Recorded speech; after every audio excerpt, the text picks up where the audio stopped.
देवी सुरेश्वरी भगवती गंगे त्रिभुवन तारिणी तरल तरंगे। देवी सुरेश्वरी भगवती गंगे त्रिभुवन तारिणी तरल तरंगे।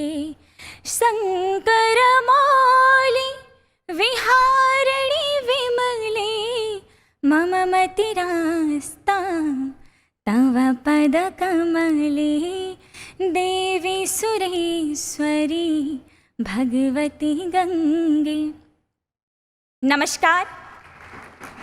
चारों धाम का गढ़ कहे जाने वाला राज्य उत्तराखंड का प्रतिनिधित्व करते हुए एवं नेहरू युवा केंद्र उत्तरकाशी का आभार व्यक्त करते हुए मैं आप सभी के समक्ष डॉक्टर भीमराव अंबेडकर जी की जयंती पर उनकी स्मृतियों संग प्रस्तुत हूँ।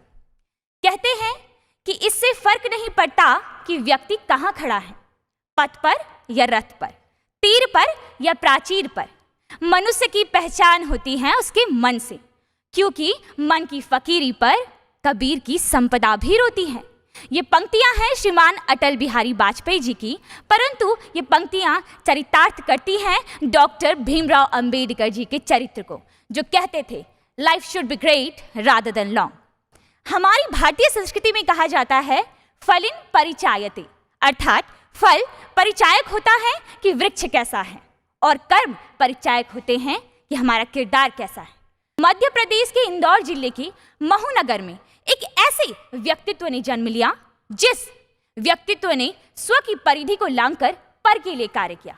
एक ऐसा व्यक्तित्व जिसे संघर्ष कभी झुका ना सका, और आज हम उन्हें अनस्टॉपेबल मैन के नाम से जानते हैं, जो हमेशा कहा करते थे कि यदि मुझे अपने आप और देश की आज़ादी में से किसी एक को चुनना पड़े तो मैं देश की आज़ादी को चुनूंगा, और यदि देश की आज़ादी और दलित उत्थान में से मुझे किसी एक को चुनना पड़े तो मैं दलित उत्थान को चुनूंगा, क्योंकि ऐसी आज़ादी किसी काम की नहीं जिस आज़ादी में समानता का अधिकार ना हो।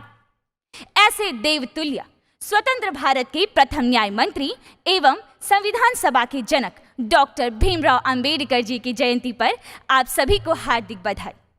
यदि बात बाबा साहिब के बचपन की जाए तो उनका बचपन कई यातनाओं में बीता, परंतु तब भी उन्होंने अपनी शिक्षा को नहीं त्यागा, क्योंकि उनका मानना था कि शिक्षा उस शेरनी का दूध है जो पिएगा वही दहाड़ेगा। इसी सोच के चलते उन्हें लंदन स्कूल ऑफ इकोनॉमिक्स से डॉक्टर ऑफ ऑल साइंस की डॉक्टरेट भी प्राप्त हुई। बाबा साहेब कहा करते थे that cultivation of mind is the ultimate aim of human existence. यह कथन उनकी बुद्धि की स्थिरता को बताता है। मान्यवर, अब विचार कीजिए कि जिस व्यक्ति के साथ बचपन से ही अमानवीय व्यवहार होता आया, उन्होंने तब भी अपने मन में कभी भी नफरत को नहीं पनपने दिया। उनका मानना था कि नफरत एक कमजोर दिमाग का खेल है। वे अंत तक एकता व भाईचारे की बात करते रहे। वे कहते रहे, we are Indians firstly and lastly. मुझे गर्व है कि मैंने ऐसे देश में जन्म लिया है जिस देश में बाबा साहिब जैसे महापुरुषों ने जन्म लिया। वास्तव में उनका चरित्र हम सभी के लिए अनुकरणीय है एवं उनके द्वारा किए गए कार्य हम सभी के लिए अविस्मरणीय है। आज उनके द्वारा दिए गए इस कथन से मैं अपनी वाणी को विराम देना चाहूंगी कि स्वयं को इतना काबिल बनाओ कि आपको झुकाने के लिए कोशिशों की नहीं बल्कि साजिशों की जरूरत पड़े। धन्यवाद। जय हिंद, जय भारत, जय देवभूमि उत्तराखंड। बहुत बहुत